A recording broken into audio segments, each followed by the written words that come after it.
ticari kayıt düşmemişse düşse de ilgili yine aşağıda şimdi orada bulurlar. Şey değil, şimdi birisi geri kaldı, geri elbisine geldi. Yani Bu büyük bir yani en çok öyle bir şeydir. Ben Şimdi diyelim bir şey olsa, diğerine olsa patlasın. Elazığ Yönetim Kurulu üyemiz Muhittin Bey'in iki oğlu pazar günden beri bu mıntıkada kaybolduklarından dolayı biz de hem aileye bir teselli vermek ve yerinde görmek için geldik. Gördüğümüz kadarıyla evet bir çalışma var, tarama çalışması var. Fakat sanki sayı yetersiz. Daha ciddi bir ekiple, daha fazla sayıda kişiyle arama yapılması sonucu belki daha yakınlaştıracaktır. Bulunmalarını daha da kolaylaştırır. Eğer herhangi bir yerden düşmüşlerse veyahut da suya kapılmışlarsa ki suyla Munzur çayına kapılmayla ilgili çalışma sonlandırıldı. Herhangi bir şey bulunamadı. Şu an dağda çalışma yapılıyor. Ve dağda da bugün AFAD, sınırlı sayıda AFAD ekibi ve jandarma birlikte çalışıyorlar. Arama tarama çalışması var. Fakat aldığımız bilgilere göre sayı yetersiz.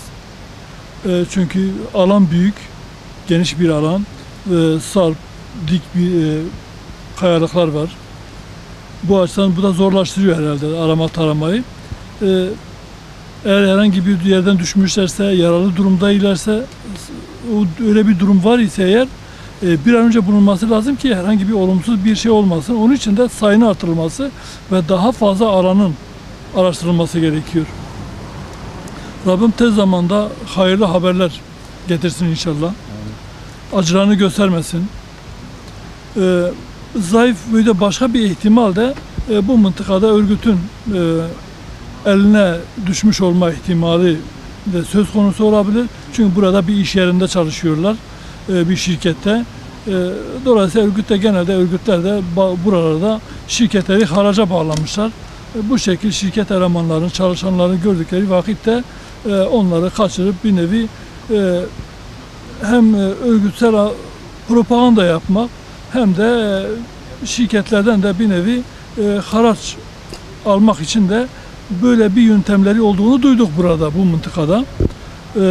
Bu da bir diğer ihtimal. Öyle bir durum varsa da bir an önce bırakılmaları lazım diye düşünüyoruz. Çünkü ortamı gerginleştirmenin de kimseye faydası olacağını sanmıyorum. Rabbim tez zamanda hayırlı haberler getirsin ve bu acıyı, bu beklemeyi de hayırlı bir şekilde sonlandırsın. teşekkürler, Allah razı olsun. Çocuklarımız pazar günü ayın 13'ü olması lazım. Burada sarımsak toplama geliyorlar. Ve buradan dönüş yapar yine Elazığ'a gelecektiler. Netice itibaren siz de gördüğünüz gibi burada telefona çekmiyor. Öğlen akşamlara kadar telefon açtı, bir türlü haber alamadım. Akşam oldu, ailelerini aradım, orada da bir netice alamadım. Daha sonra kendi çocuğumu aradım, benzinlikte çalışıyordu. Ve kendisi de devreye çıkıyor. İşte çocukları arıyor, kendileri arıyor, bir haber olmuyor. Ondan sonra AFAD'ı arıyor. AFAD arıyor, kendisi de buraya geliyor. Gelmiş merkeze, gördüğünüz işte burada, arabayı burada park etmiş, kendileri ortada yok. Ve daha sonra ben de geldim, bir 4. gündür, hala da bir netice almadık. Yani mağdur mu değilsek, özgür mü değilsek artık bilmiyorum. İçimiz yanıyor. Yani devletten biraz daha fazla beklentimiz vardır, taleplerimiz vardır. Burada ekipler çalışıyor, Allah razı olsun. Vali 2 gün üste geldi, komutanlar buraya geldi, AFAD geldi, çocuğun patronu geldi, yani vatandaşlar geldi. Hiçbir sıkıntı bu konuda yok. Yalnız tek sıkıntımız, devletten beklentimiz budur ki yani burada 10 kişi çalışacağına 500 kişi çalışsın, 400 kişi çalışsın ki biz de bir netice alalım. Onda biraz sıkıntımız var. Bir de ikincisi Elazığ'dan belediye başkanımız var, milletvekillerimiz var. Şu ana kadar Bizi arayan olmamış. Ondan da üzüntüm vardır. Neticede Elazığ vatandaşıyız. Burada mağdur olmuşuz. Burada 2 tane çocuğumuz kaybolmuştur. Yani en azından insan bile bir telefon bile açar. Sadece bugün benimle değil de çocuğumla Hakan Metin Bey görüşmüş. Daha bize bir dönüş yapmamış. Beklentimiz gerçekten vardır. Süleyman Bey'den vardır. Ondan sonra Cumhurbaşkanı'ndan vardır. Devletin imkanları çok, yani kar değil, kış değil. 4 gündür burada, bu çocuk burada. Pazar günü saat 10'a 2 kala Singel, ondan sonra tamamını kapanmış. Onlar söylediklerini söylüyorum. Ondan sonra hiçbir ses sada yoktur. Tabii ki burada sudan sık şeyimiz vardı. Suda tarama yaptılar. Botlarla, dalgıçlarla. Onda bir netice almadık. Şu anda bizim şeyimiz tamamıyla yani PKK'da yana bir şeyimiz var. Diyoruz belki acaba buna bir örgüte mi denk geldiler? Ondan kucağına mı denk geldiler? Yani başka bir şey olamaz. Başka ne düşünebiliyoruz? Çünkü komutan diyor tepelerde kulelerimiz var. Kuleler varsa, timler yukarıda varsa, helikopter ortada geziyorsa, bu çocuklar da bu tarafa gelmişlerse, bunun kara taraması yapılması lazım. Şimdi helikopter geziyor, ağacın altı görünmüyor. Taşın altı görünmüyor, mağara görünmüyor. Şimdi ben kendi imkanım bunu yapacak bir halim de yok. Devletten beklentimiz budur yani. Allah razı olsun. Abi duanızı bekliyorum. Bütün Müslümanlar dua bekliyorum. Cenab-ı Allah sağ salim inşallah çocuklarımızı bize kavuşturur. Dağda olanların Cenab-ı Hak hepsinin yardımcısı olsun. Bütün hastaların yardımcısı olsun. Allah sizden de razı olsun.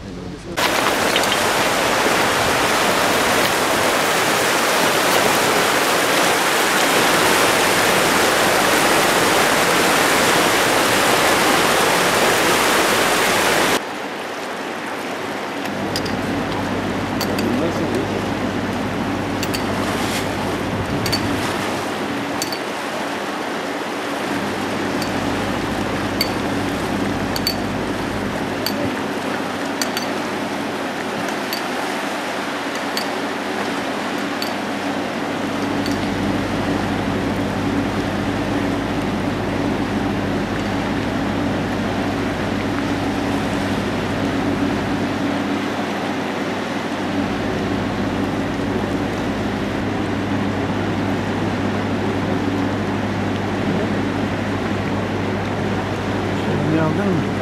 Konumu? Seni alırsa gel bir röportajına çıkacak.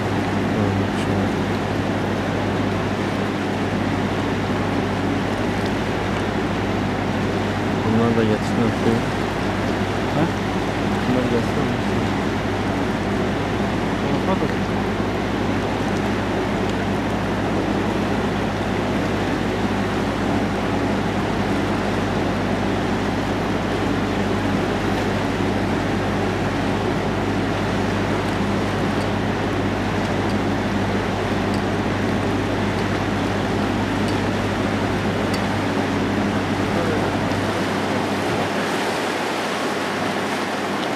Gel mi gel?